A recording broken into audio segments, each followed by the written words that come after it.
اعوذ باللہ من الشیطان الرجیم بسم اللہ الرحمن الرحیم۔ حدیث مبارکہ۔ حدثنا محمد بن المثنى قال حدثنا عبد الوهاب الثقفي قال حدثنا أيوب عن أبي قلابة عن أنس رضي الله عنه عن النبي صلى الله عليه وسلم قال ثلاث من كن فيه وجد حلاوة الإيمان أن يكون الله ورسوله أحب إليه مما سواهما وأن يحب المرء لا يحبه إلا لله وأن يكره أن يعود في الكفر كما يكره أن يقذف في النار۔ اردو ترجمہ۔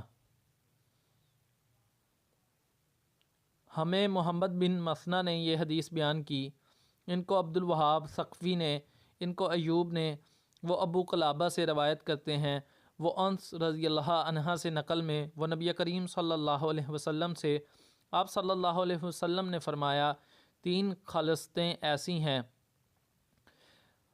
کہ جس میں یہ پیدا ہو جائیں اس نے ایمان کی مٹھاس کو پا لیا۔ اول یہ کہ اللہ اور اس کے رسول اس کے نزدیک سب سے زیادہ محبوب بن جائیں۔ دوسرا یہ کہ وہ کسی انسان سے محض اللہ کی رضا کے لیے محبت رکھے۔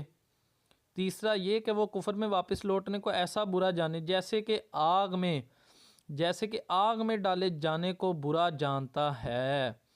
English translation. Narrated Ans, the Prophet said, whoever possesses the following three qualities will have the sweetness, delight of faith, the one to whom Allah and His apostle become dearer than anything else, who loves a person and he loves him only for Allah's sake, who hates to revert to as disbelieve as he hates to be thrown into the fire۔ Thanks for watching us. For more video, subscribe اسلام کی دنیا۔